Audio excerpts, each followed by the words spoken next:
like they always say, don't put all your eggs in one basket. You don't want to have all of your eggs in the basket of Amazon.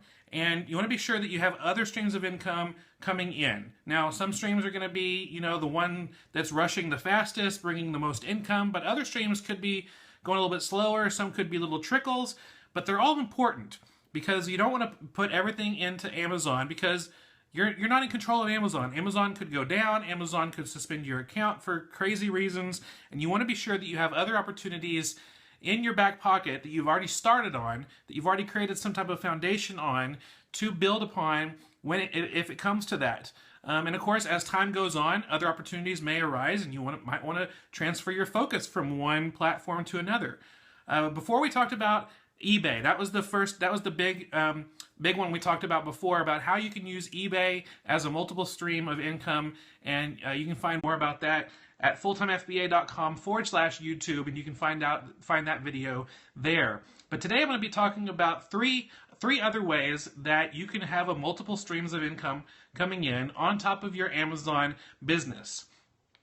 The first one, we already talked about eBay, but the first one that we're going to talk about today is Craigslist.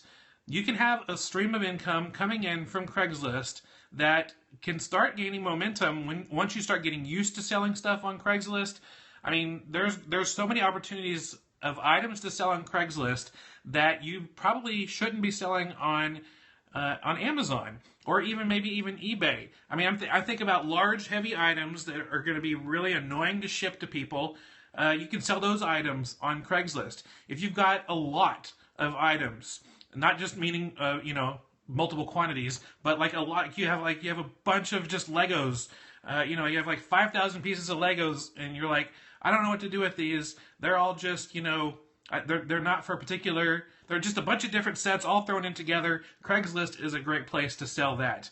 If you got items that are incomplete, like if you have incomplete board games, you can sell those on Craigslist.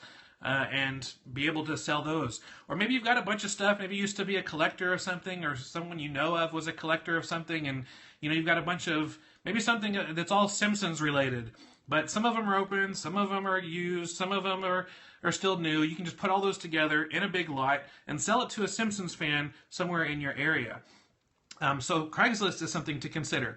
And if you're curious, just throwing this out there, if you're wanting to find items on Craigslist to sell on Amazon, you can go to fulltimefba.com/Craigslist, and we'll give you a bunch of ideas of items that you can find on Craigslist to sell on Amazon. But today we're talking about items that you can sell on Craigslist apart from Amazon that will give you a multiple income stream. The second thing is Etsy. Etsy is a really popular handcrafted, handmade type website where you can make things yourself and sell it.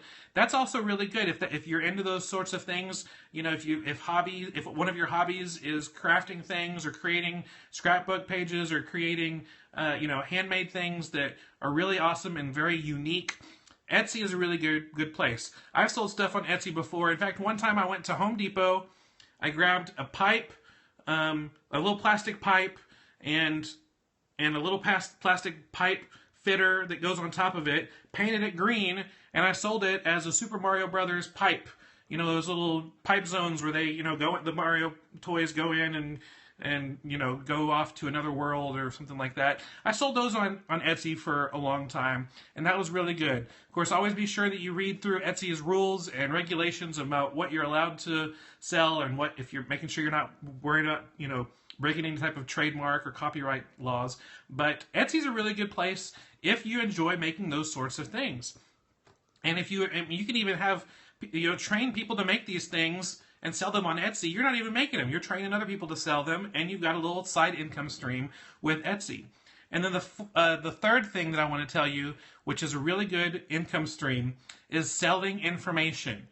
I really believe that most people have a book inside of them. Whether it's a book that's a novel with a story, or it's a book of how to do something, selling information products is really great because you can create it one time and then you can sell it digitally as many times as you want to and not have to worry about actually creating the product, like creating the actual book or creating the actual, it's something that's digital.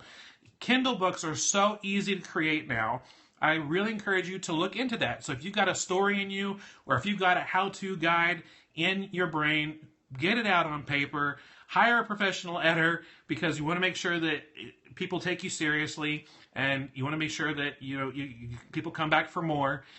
But be able to do that, and you can hire a person on Fiverr, FIVERR.com, to come up with your book cover, and it's really easy and simple now with the technology that we have to be able to put together a book or an ebook or some type of Kindle book that can be available, and you sell it for $4, sell it for $9, sell it for 99 cents. There's a ton of people who buy 99-cent. It's probably easier to get 100 people to buy a book for 99 cents than to get 4 people to buy a book for $25. So when it comes to digital books, so look into that and see if you can possibly find an income stream with that. Because as I've told you before, don't put all your eggs in the Amazon basket. Find other income streams that can provide value, can provide income, and can help your bottom line with your Amazon business by adding all these other things. So I hope this has been helpful, and think about that. But the most important thing is, don't try to do them all at once. Be sure you master one, and by master I mean have a really good foundation and some type of momentum on one income stream before you jump to another. Because if you try to do them all at the same time, it's just going to be, you're not going to get any momentum on any of them. So make sure you're doing great with Amazon first before you start adding in eBay or Etsy or info products or anything like that. So check it out, see what you can do, go with what your passion is, find what excites you, go with that. And I think your pocketbook and your business will thank you for that. That's all for today. Thank you so much for watching. If you want to scroll down and like this video, leave a comment or a question, that would be awesome. And be sure you subscribe to the Full-Time FBA YouTube channel so you don't miss out on any of our upcoming videos. And as always, come over to the blog, fulltimefba.com, and subscribe so you don't miss out on anything we have coming up just for you. I hope you have a great day. Bye.